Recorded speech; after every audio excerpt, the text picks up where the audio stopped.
पर समिति का गठन किया। कैबिनेट मंत्री रामविचार नेताम को बनाया समिति का अध्यक्ष। मामले में मंत्री रामविचार नेताम ने कहा कि दिल्ली से नेताओं के लौटने के बाद समीक्षा बैठक की जाएगी। जब बैठक होगी उसमें जीएडी के अधिकारियों के साथ ही चर्चा होगी। आरक्षण पर बनी समिति पर कांग्रेस ने खड़े किए सवाल। मामले में मंत्री रामविचार नेताम ने कहा कि कांग्रेस के आरोप बेबुनियाद हैं। कोई भी कमेटी बनती है तो कुछ समय सीमा के लिए बनती है, जो भी होगा उसमें न्याय सम्मत निर्णय लिया जाएगा।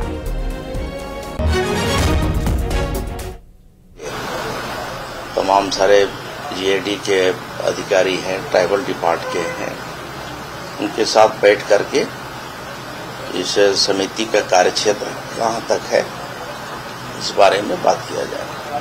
उनका इस तरह से आरोप बेबुनियाद है और मैं समझता हूँ कि एक कोई भी कमेटी बनती है तो ऐसा नहीं है कि हफ्ता 15 दिन के लिए बनाई जाती है, उस समय सीमा तो कुछ दिया ही जाता है। तो जो भी होगा न्याय संगत उस पर निर्णय लिया जाएगा। तो देखिए, दरअसल छत्तीसगढ़ सरकार आरक्षण प्रावधानों को लेकर समिति का गठन कर रही है। कैबिनेट मंत्री रामविचार नेताम को इसका अध्यक्ष बनाया गया समिति का, और मामले में मंत्री रामविचार नेताम ने कहा कि दिल्ली से नेताओं के लौटने के बाद समीक्षा बैठक होगी। बैठक में जीएडी के अधिकारियों के साथ चर्चा होगी। आरक्षण पर बनी समिति पर कांग्रेस ने सवाल खड़े किए हैं। मामले में मंत्री रामविचार नेताम ने कहा कि कांग्रेस के आरोप बेबुनियाद हैं।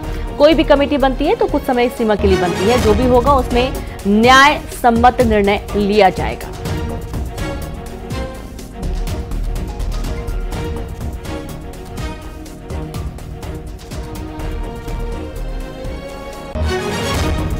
तो आरक्षण को लेकर एक बार फिर से सत्ता पक्ष और विपक्ष के बीच में सियासत हो रही है, वार पलटवार हो रहा है। दरअसल छत्तीसगढ़ सरकार ने आरक्षण प्रावधानों को लेकर समिति का गठन किया और इस समिति के गठन का जो अध्यक्ष है उसे कैबिनेट मंत्री रामविचार नेताम को बनाया गया है। अब मामले में मंत्री रामविचार नेताम का कहना है कि दिल्ली से जब नेता लौटेंगे तो नेताओं के लौटने के बाद समीक्षा बैठक होगी। जब बैठक होगी उसमें जीएडी के अधिकारियों के साथ चर्चा होगी। और बीजेपी नेता केदार गुप्ता जुड़ गए हैं। केदार जी, ये जो समिति का गठन किया गया जिसमें आरक्षण प्रावधानों को लेकर समिति का गठन किया गया, किस तरीके से ये समिति काम करेगी? क्या ये मुख्य उद्देश्य है इस समिति का?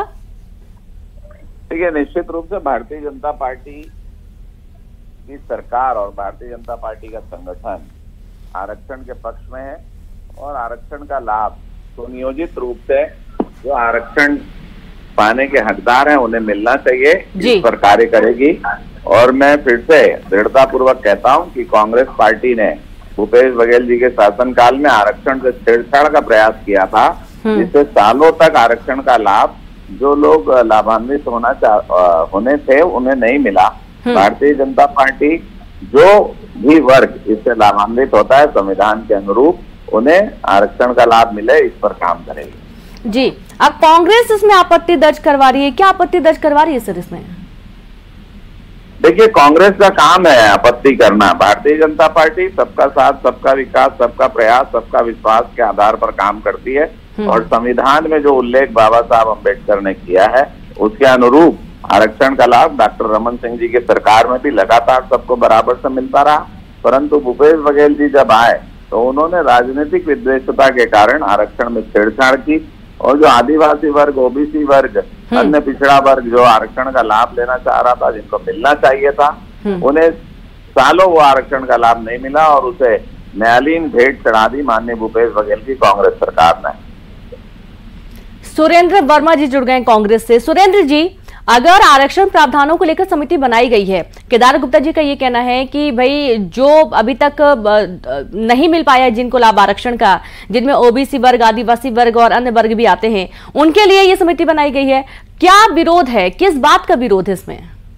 देखिए, भारतीय जनता पार्टी का आरक्षण विरोधी चेहरा उजागर हो चुका है। 2 दिसंबर 2022 से जो विधेयक जो सर्वसम्मति से विधानसभा में पास हुआ था, आज तक छत्तीसगढ़ में राजभवन में रोका गया है।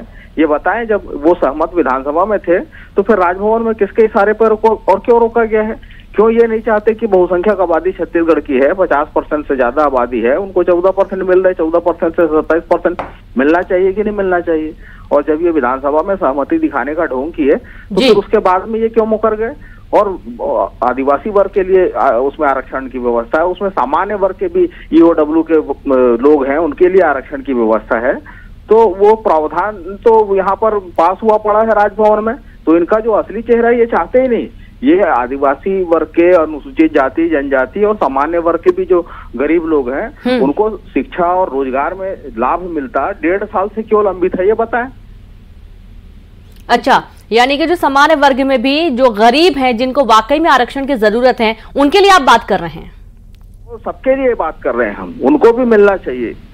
अच्छा, शुक्रिया आप दोनों को हमसे जुड़ने के लिए, अपना अपना पक्ष रखने के लिए। तो इस तरीके से देखिए आप, हालांकि आरक्षण जो वाकई में जिसे जरूरत है उसे मिलना जरूरी है, और उसके चलते दोनों ही जो सत्ता पक्ष और विपक्ष के बीच में आरक्षण एक बहुत पुराना मुद्दा रहा है, जिसको लेकर हमेशा से सियासत होती रही है। कांग्रेस में अंतर कलह खुलकर अब सामने आ रही है। बीजेपी प्रवक्ता केदार गुप्ता ने कांग्रेस पर तंज कसा।